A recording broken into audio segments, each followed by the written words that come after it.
complexes have been domestically produced to the tune of 22.96 lakh metric ton, and moreover SSP about 14 lakh metric ton, and so approximately 153.79 lakh metric ton of fertilizers through imports as well as domestic production have been added to our stock.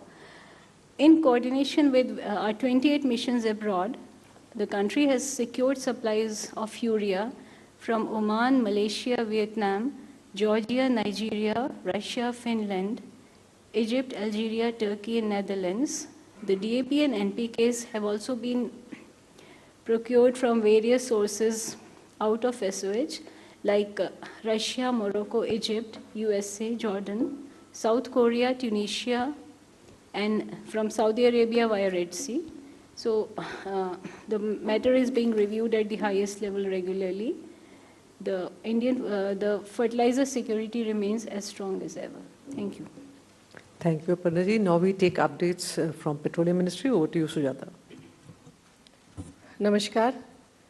देश में crude, petrol, diesel, LPG और natural gas की supply stable है. हमारी refineries उच्चतम क्षमता पर चल रही हैं. अभी भी कुछ रिटेल आउटलेट्स पर अधिक सेल देखी जा रही है, परंतु हम सरकारी oil marketing companies smooth supplies ensure करने का प्रयत्न कर रही हैं. पिछले 3 दिनों में 1.40 करोड़ कुकिंग एलपीजी सिलेंडर्स की बुकिंग रिसीव हुई हैं. इसके अगेंस्ट 1.49 करोड़ डिलीवरी की गई हैं.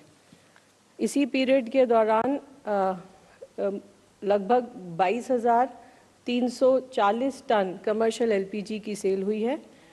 5 किलो के सिलेंडर्स लगभग 1,91,000 सेल हुए हैं. इसमें से लगभग 10,000 सिलेंडर 566 कैंपों में किए गए हैं सेल. पीएनजी कनेक्शंस के संबंध में since March 9.42 lakh PNG connections gasify हुए हैं और 3.12 लाख कनेक्शंस के लिए इंफ्रास्ट्रक्चर क्रिएट हुआ है. 9.44 लाख नए कंज्यूमर्स रजिस्टर हुए हैं. In addition to this, Government of India, White Letter 10th June, has requested Chief Secretaries of all the states and union territories to issue necessary instructions to district collectors, district magistrates, commissioners, special officers of urban bodies to collaborate with respective SLCs, CGD entities to nudge and urge LPG consumers to fully migrate to PNG wherever available. The involvement of district and urban body administration will improve the outcome of ongoing effort of the government in expanding PNG network.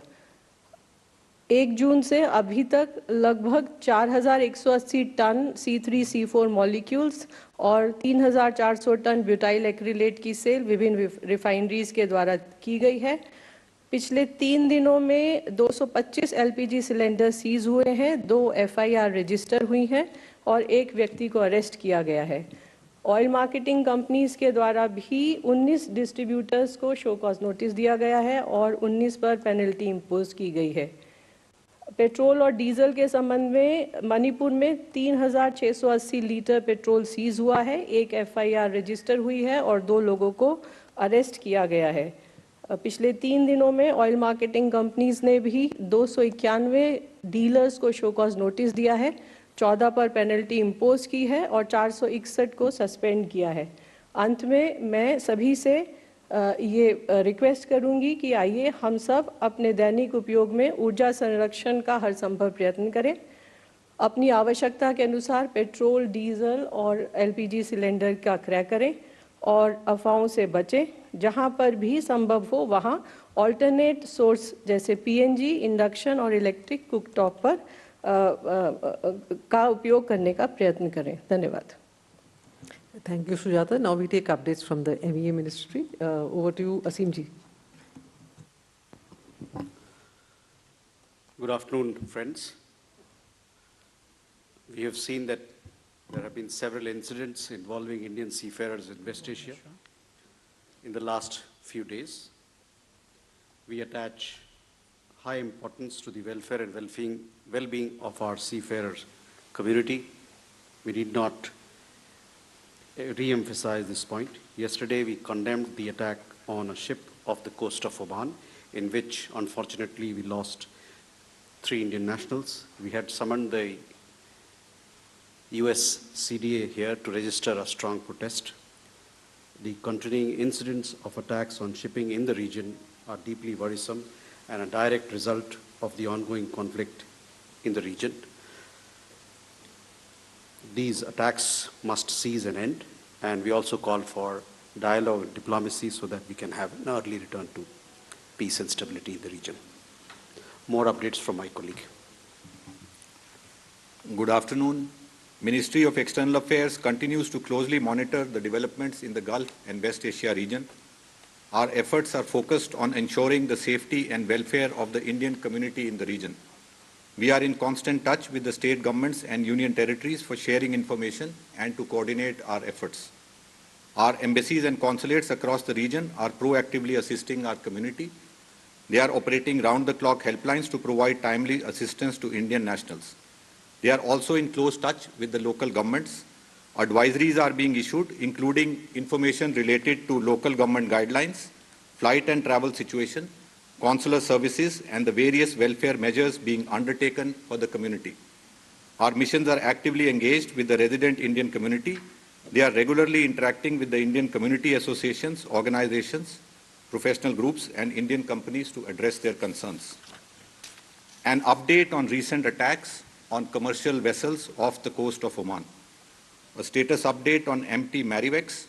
MT Marivex, a Palau-flagged vessel, was targeted off the coast of Oman on 8th June 2026. The ship had 24 Indian crew members on board, all of whom were safely rescued. Our mission in Oman has been rendering all assistance to them and has been in constant touch with the concerned authorities to facilitate their early repatriation to India. They are expected to return to India tomorrow. A status update on MT Setebello. You would have seen our statement yesterday condemning the attack on the commercial vessel MT Setebello, a Palau-flagged ship off the coast of Oman. There were 28 crew members on board, including 24 Indian nationals. Out of the 24 Indian nationals, 21 have been safely rescued. Unfortunately, 3 Indian nationals have lost their lives. We express our deepest condolences to the families of the deceased. Our mission in Oman is in close touch with the concerned authorities for early repatriation of their mortal remains. Our mission is also rendering all assistance to the rescued Indian seafarers and remains in touch with the concerned authorities for their early return to India. A status update on MT Jalveer. Today, we also learned that commercial vessel MT Jalveer, a Guinea-Bissau flagged vessel, came under attack off Shinaz port in Oman. The vessel has 20 Indian crew members on board and all are reportedly safe. Our mission in Oman is closely monitoring the situation and coordinating with the Omani authorities for the safe evacuation of the Indian crew. The continuing incidents affecting commercial shipping in the region are deeply concerning. We reiterate the importance of ensuring the safety and security of seafarers and of maintaining free and unimpeded navigation and commerce through international waterways in accordance with international law. Thank you. Thank you. Now we take updates from the Shipping Ministry. Over to you, Mukesh. Good afternoon. Ministry of Port, Shipping and Waterways expresses its concern on the recent incidents involving merchant vessels in the Persian region. Details of the recently reported incidents are as follows. On 8th June, a fire was reported on board Palau flagged vessel MT Marvix near Omani coast. There were 24 Indian crews on the vessel and all crew members were safely rescued by Omani Air Force. On 10th June, yesterday, as my friend has informed, vessel MT Setebello, Palau flagged oil tanker was attacked and on-board emergency procedures were initiated. At the time of incidents, total 28 seafarers were there on the board, including 24 Indians, 2 Pakistani, 1 Russian and 1 Ukrainian. Unfortunately, 3 Indian crew members have lost their life and we extend our deepest condolences. The deceased are Mr. Suresh Patnala, Chief Engineer, Mr. Shivanand Chaurasia, Fitter, and Mr. Athaiya, Cadet. The remaining 25 crew members, including 21 Indians, have been safely evacuated. The ministry is in touch with the next kin of the deceased crew members and providing all supports. Seamen Welfare Fund Society has been asked to pay rupees 10 lakhs to the family of each deceased. On 11th June, that is today, Guinea-Bissau flagged vessels, that is bitumen tanker MT Jalveer, was reportedly involved in a maritime security incident in the vicinity of Shinia Port, Oman. The vessel has 20 Indian seafarers on board and all of them are reported to be safe. No casualty or injuries have reported. As per the latest information, evacuation of crew members to Shinas Port has commenced and I think 6 more are to be evacuated. Ministry is closely monitoring the situation and is in continuous coordination with Ministry of External Affairs, Indian missions abroad and Indian Navy and other relevant stakeholders. DG Shipping Control Room has handled 12,331 calls and more than 27,000 emails since its activation. In last 72 hours, 311 calls and 683 emails have been received from seafarers, their families, and maritime stakeholders. And till date, 3,500 Indian seafarers have been repatriated, including 31 in last 72 hours. Thank you. Thank you, Mukesh ji. Now we'll take questions. First row. Hi sir, I'm Saurabh from Reuters. Do we know who attacked this vessel MT Jalveer?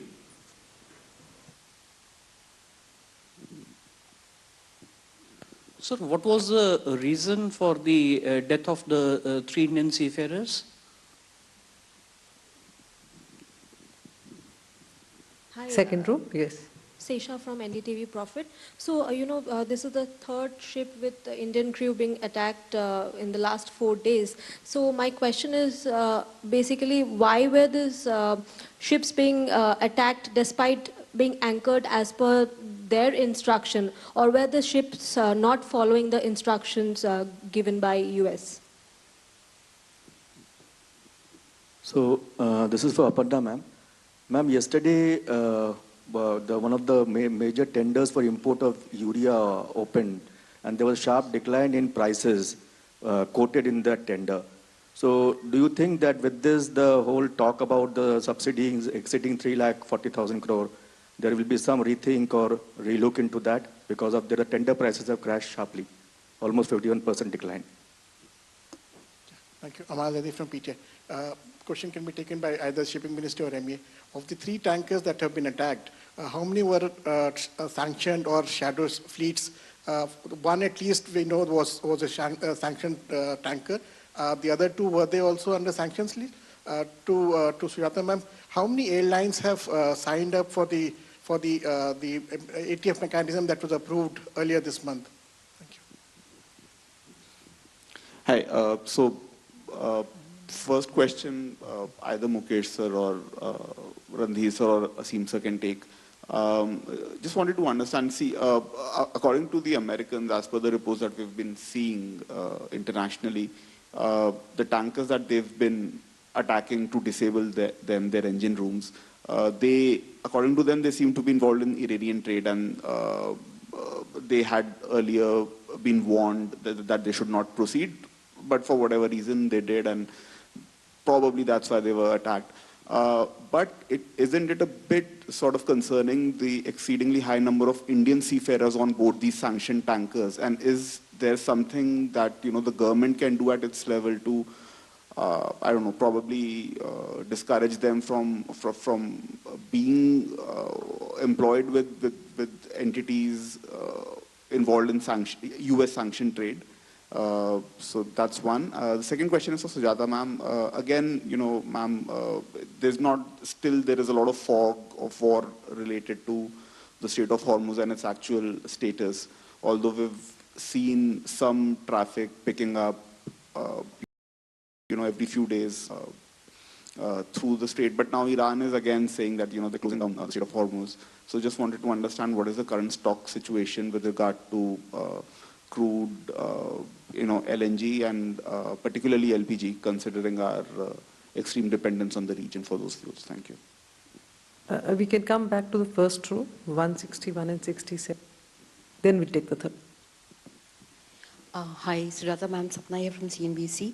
Just wanted to understand that, if, post the previous ATF price hike recently of 10% so in case airlines don't come forward, I mean, what's the situation like? I mean, if they don't opt for the stabilization fund, will OMCs, still revise their prices? I mean, what happens at the OMC end?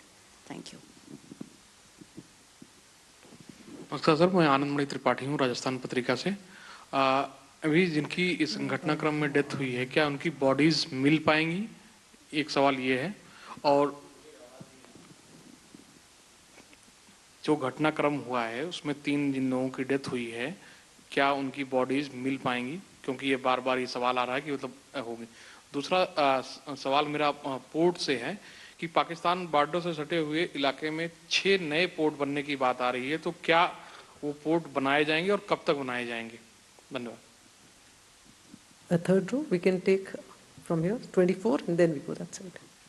Thank you, ma'am. Vinayak Dikshit from RT India. My first question is for the Shipping Ministry. Sir, if you could give us an exact number as to how many Indian seafarers and Indian flag vessels are still stuck in the Persian Gulf. And the second question is for the MEA. Sir, if you could shed more light about the meeting with the Charge d'Affaires of the US Embassy, and have they given any assurances to India so that any such incidents don't take place in the future as well? Yeah, hi. My question to Aparna ma'am, I just want to learn from your side, how much fertilizer we have imported in the current fiscal and how much more we intend to import during the current Kharif season.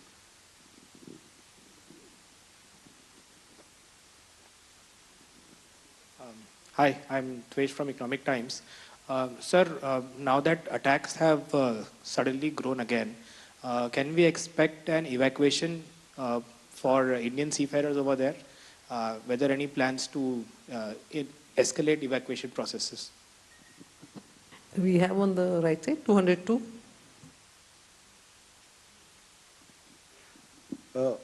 My question is to Mukesh Mangal, sir. Hello, sir. Dev from Times Now.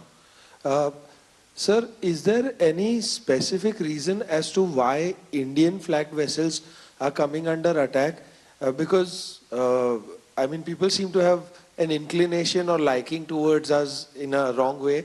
Or is it probably because we are carrying fuel, that is the reason? Or there is no established reason, or it's just a random attack? What could be the exact reason, in case if you know?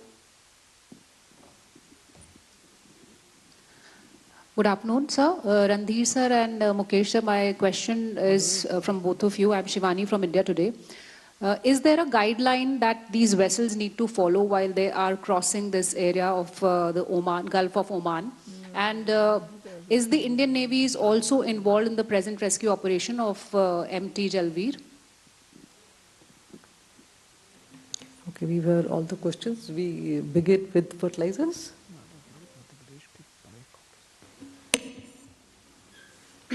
Yes, the first question that was addressed to me was about relook into the subsidy matters. Yes, of course, what has been indicated in the papers is based on the preliminary estimates, presuming the trend remains the same.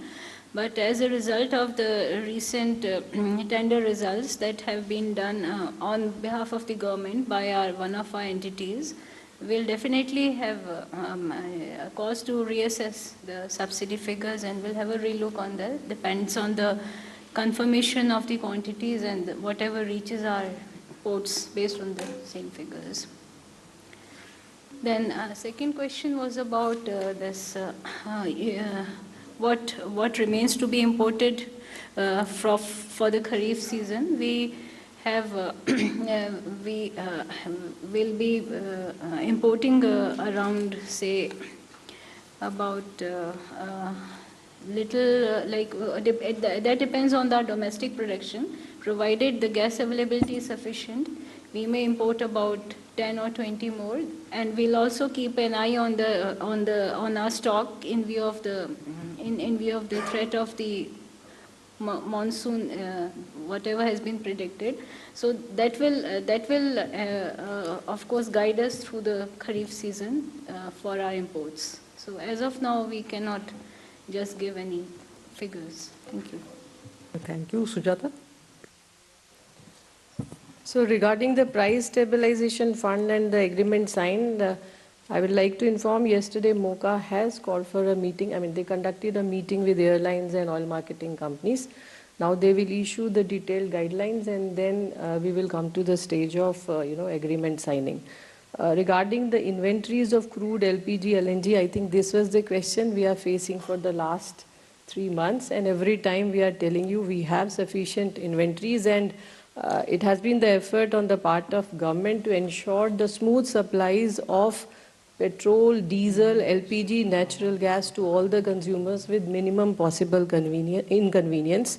And I will say the same situation exists now also, and we have the stocks, rolling stocks tied up for around 2 months. And regarding the price, what will be the future, I will not be able to comment on that right now. Thank you. Thank you. Now between ME and shipping. ME, will you take the questions first? So thank you. Most of the questions are interlinked, so I'll answer them together. But I will address all the issues that have been raised. As I had said, that we attach high importance to the welfare and well-being of our seafaring community.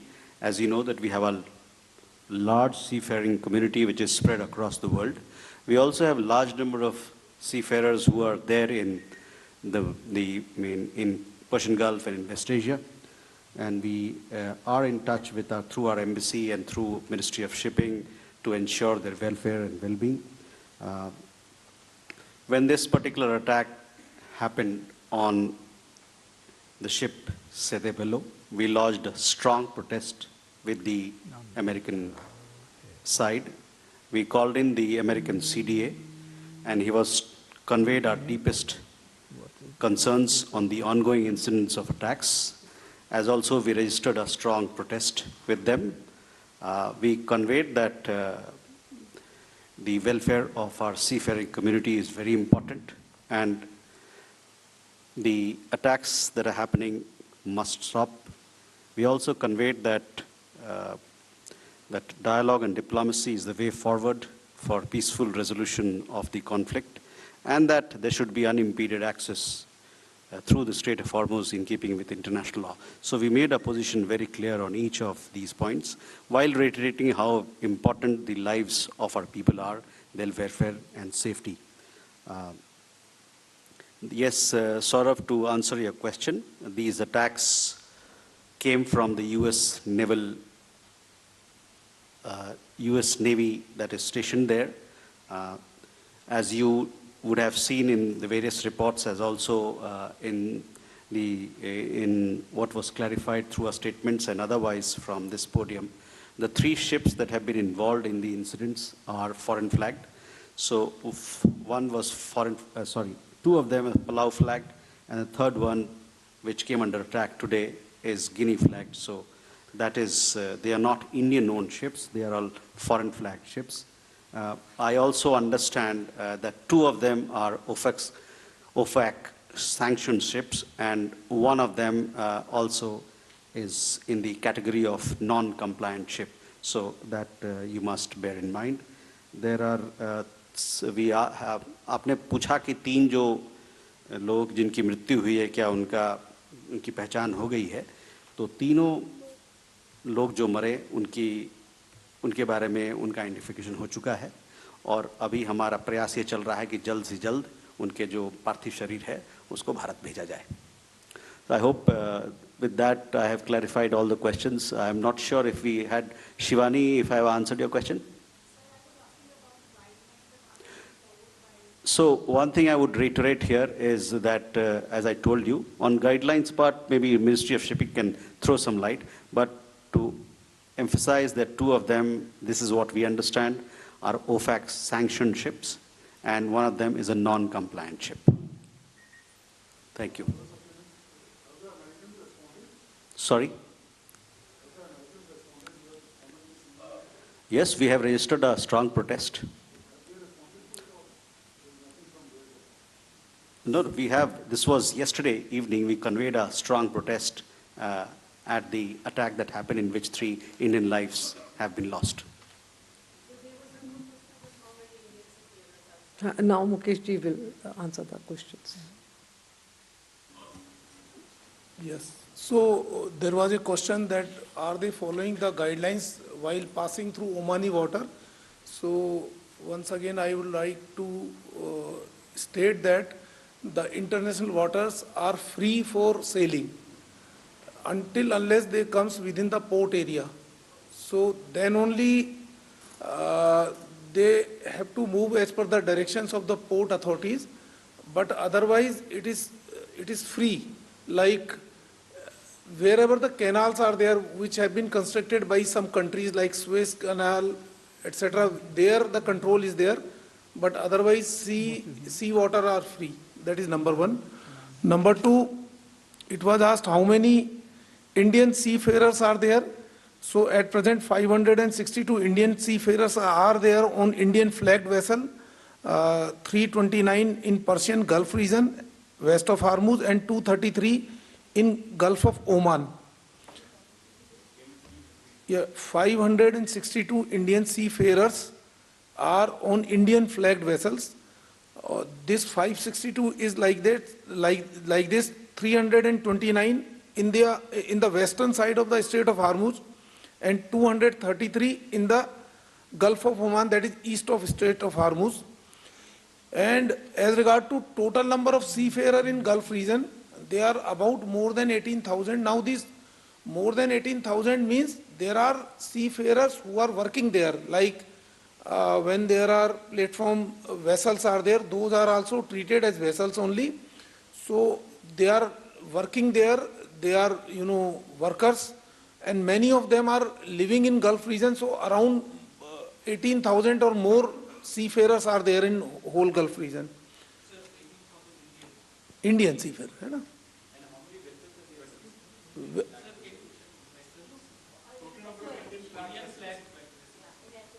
Yeah, 13. 13, है ना? And then some more questions were there. Of course, my friend Randhir has already replied most of the questions. It's not that only Indian flagged vessels are being attacked. Like for last 3 incidents, they were not Indian flagged vessels. And there was a question that some 6 new ports are being constructed near Pakistan border. So these ports are under the jurisdiction of government of Gujarat. So I don't have right now specific information. So next time I'll give this information. Reason for? No, reason for casualty means there is an attack. If anybody if comes under that attack, then he can be injured or he can die also.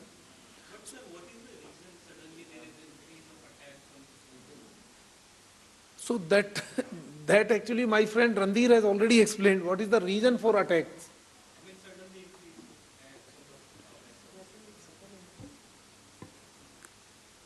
Sorry, I didn't get you. I mean, you all understand that there is a conflict going on in the region, and there are parties who are involved in it. You are also following developments that are happening there. We, on our side, also take note of the developments.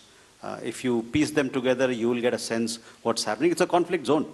It's as clear as that.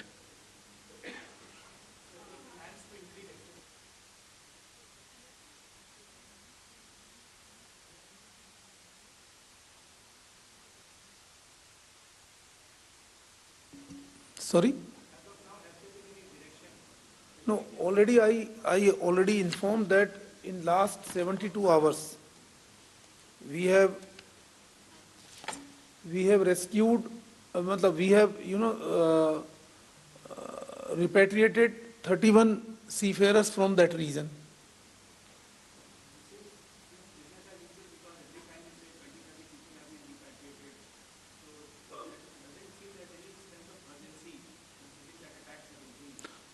Actually, it all depends on how many seafarers are willing to come. Again, there are multiple dimensions of this issue. Like earlier, all the flights were, cancelled. Most of the flights were cancelled from Middle East region. Then flights started, and then suddenly now this situation has again, going in different ways. So it all depends ki how many seafarers are willing to come, what are the facilities available. We have repatriated the seafarers through other countries also. But if there is a need, we will increase our effort.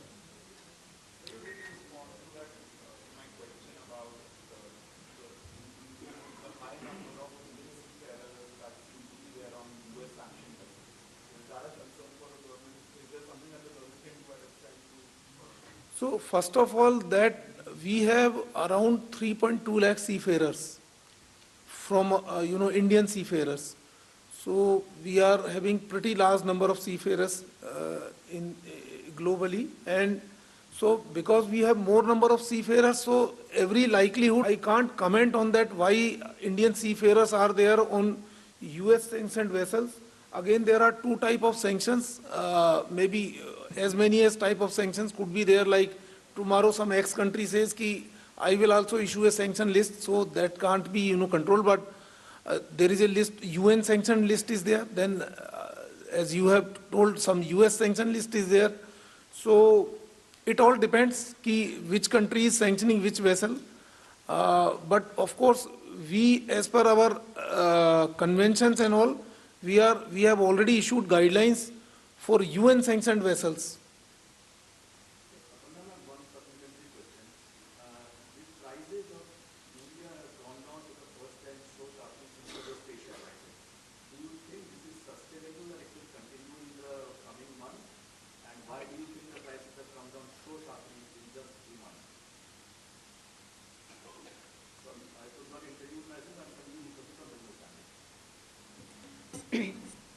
So, if you have been following the reports in the papers, it must be quite obvious that the coming down of the prices is because of entry of new countries into the market. And they have entered in a big way. So with this, the prices have come down sharply. And moreover, our stock position and our production is going on seamlessly. So maybe that is also an indication to the countries from whom we are importing, that we may not need, our requirement may come down also. So there are a number of factors. So consumption and our stock position, these are also related. And because of this, the prices may have been impacted. So let's see how this trend continues. And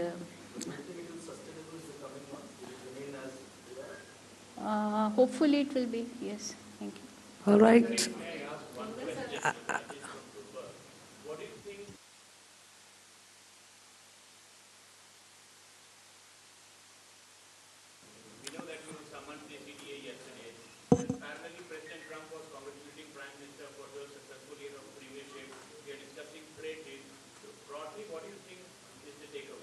Okay, we'll take one last question, 280. Thank you, ma'am. One sec, let him ask question, then we'll run the Anil Handa, the question is to Mukesh ji. Mukesh ji, in the conflict zone, as you have said about the things where you have been questioned, if I understand it right, the conflict zone, your take is like Indian vessels are not being attacked more than the other countries' vessel, and the cargo Indian bound, cargo which is Indian bound, and the seafarers who are Indians on various ships. Is that your assessment, your take on that? Or we have reports that something more is also happening?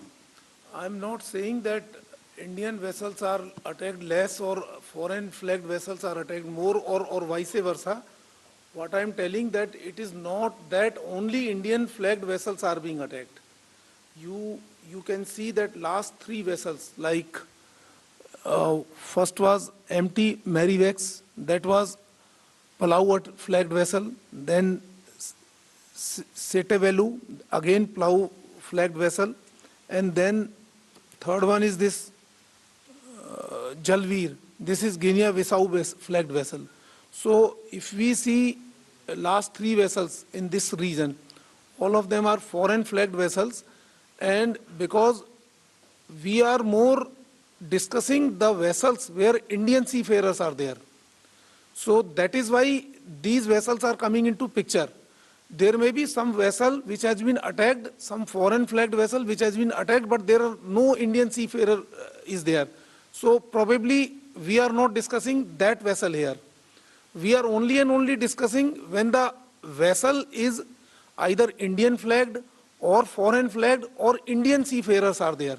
So that is why it gives some impression that only Indian flagged vessels are being attacked. So that is not the correct thing. That is what I mean to say.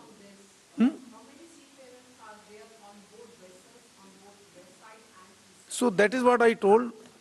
I told that 562 Indian seafarers are there on Indian flagged vessels, 329 in west side of the Strait of Hormuz and 233 on the east side. Okay, last word by Randhirji.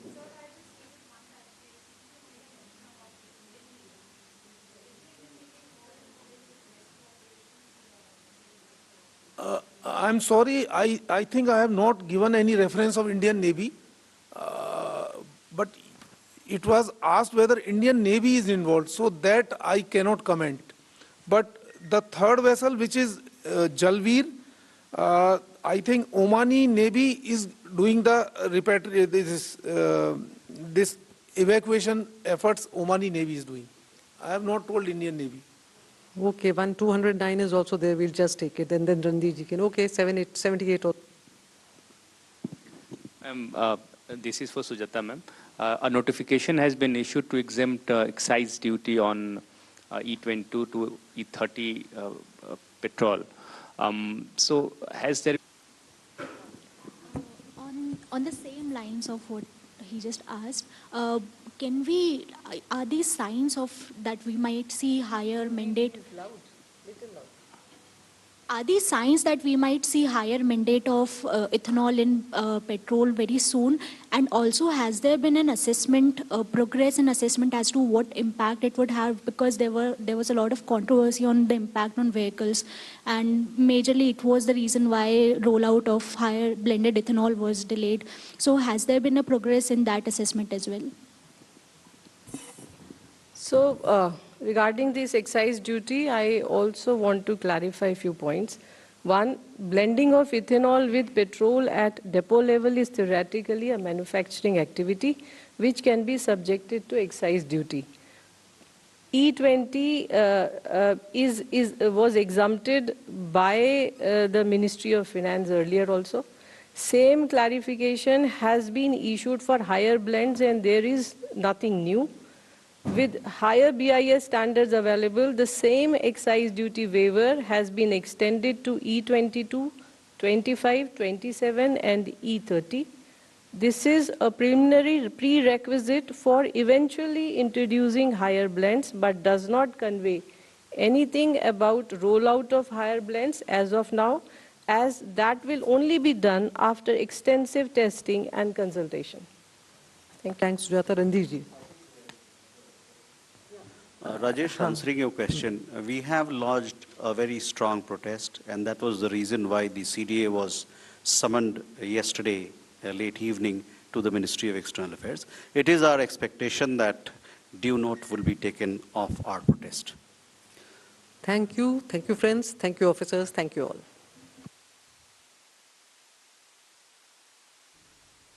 तो आप देख रहे थे सीधा प्रसारण inter ministerial press conference का, जो पश्चिम Asia में संकट छाया है उससे जुड़े हुए किस तरह से घरेलू मोर्चे पर चीज़ों को दुरुस्त किया जा रहा है और क्या है पूरी स्थिति, भारत का क्या रुख है, इस पर वो विशेष जानकारी दे रहे थे। फिलहाल यहाँ रुकेंगे एक छोटे से ब्रेक के लिए। ब्रेक के बाद जब वापस लौटेंगे तो सबसे पहले चर्चा करेंगे कि बंगाल के परिवर्तन ने किस तरह से उत्तर प्रदेश में सियासत को बदला है।